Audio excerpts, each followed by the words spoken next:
For nearly a decade, Scott Pape's The Barefoot Investor has been the undisputed Bible of Australian personal finance.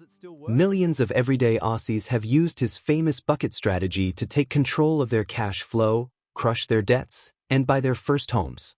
But as we navigate the macroeconomic realities, the numbers behind this legendary blueprint are starting to seriously break.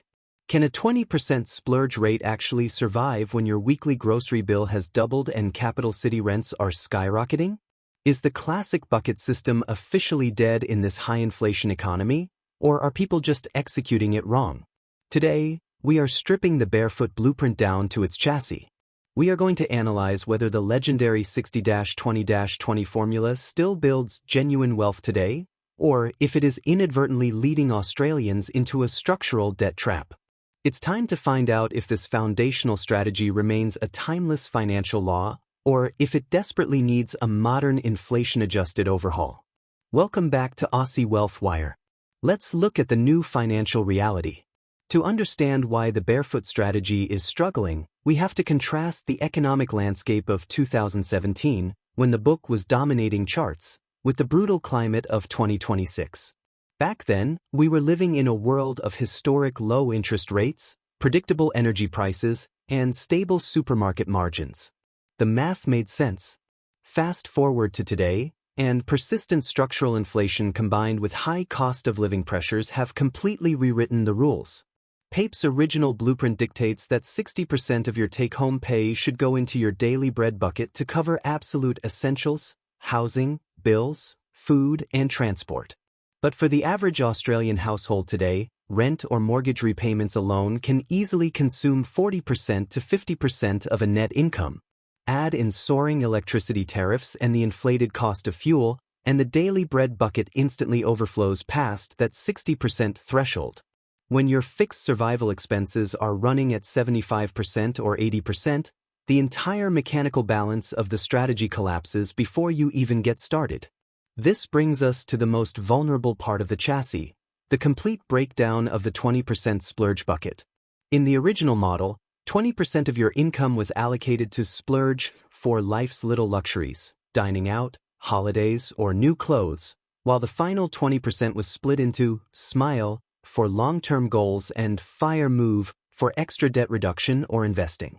But as grocery prices and core energy costs have surged, they have effectively cannibalized your discretionary cash flow.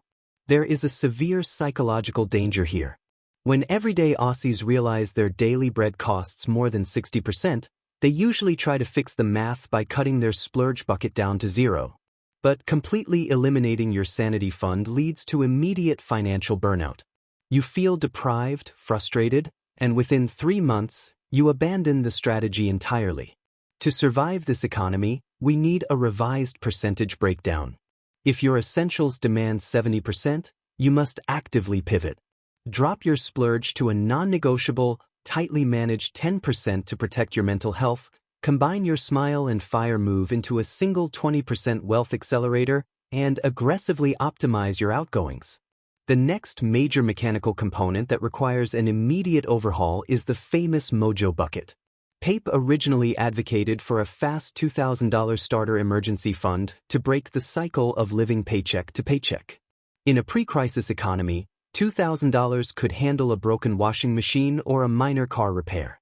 But in 2026, a major car transmission issue, an emergency dental procedure, or just 2 weeks of unexpected unemployment will completely vaporize $2,000 and leave you exposed. That baseline is mathematically insufficient. Today, your starter Mojo bucket needs to be scaled up to at least 1 month of bare minimum living expenses, ideally aiming for a fortress fund of 3 to 6 months.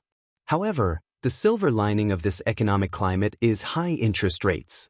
Instead of letting your Mojo sit stagnant in a basic, low-interest transaction account, you must leverage high-yield savings accounts, HISAs, yielding over 5%.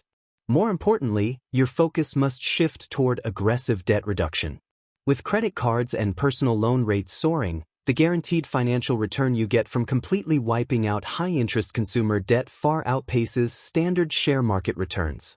Perhaps the biggest structural shift since the book's release is the sheer scale of the Australian property market. The barefoot dream of buying a modest home, paying it off quickly, and refusing to over-leverage feels like a distant fantasy for many young Australians today. Deposit requirements have doubled, and aggregate borrowing capacities have shrunk by roughly 30%. This requires a fundamental rethink of your long-term goals. While PAPE heavily prioritizes owning your primary place of residence, many Aussies are finding that renting where they want to live for lifestyle flexibility while deploying their capital into more affordable interstate property markets, offers a far more viable path to wealth. Furthermore, while the Barefoot recommendation of a 15% superannuation contribution remains an absolute powerhouse for long-term, tax-sheltered compounding, you need to balance that with liquid, accessible wealth blocks. If you lock every spare dollar into superannuation, you sacrifice the cash flow flexibility required to pivot through real estate opportunities or navigate immediate economic volatility in the outside world. So, what is the definitive verdict? Is the Barefoot Investor strategy still effective? The core psychological foundations of the book, refusing to use toxic consumer debt, paying off your home, and automated tracking, remain absolutely untouchable, timeless financial laws. But the rigid percentages written a decade ago desperately require a modern, inflation-adjusted overhaul. We must synthesize the traditional bucket system with the advanced digital banking automation tools available today. Instead of opening multiple distinct physical bank accounts that might clip you with hidden fees, utilize modern smart banking apps that allow you to create automated digital subwallets and auto-split your paycheck the second it lands. Challenge yourself to audit your current buckets tonight. Don't blindly follow historical percentages if your reality doesn't match the math. Adjust your allocations, scale up your emergency safety net, and ensure your financial chassis is rugged enough to withstand the economic volatility of the next decade. If this breakdown brought you value today, make sure to hit that like button, subscribe to Aussie Wealth Wire, and drop a comment below. Are you still running the classic barefoot buckets, or have you had to adjust your percentages?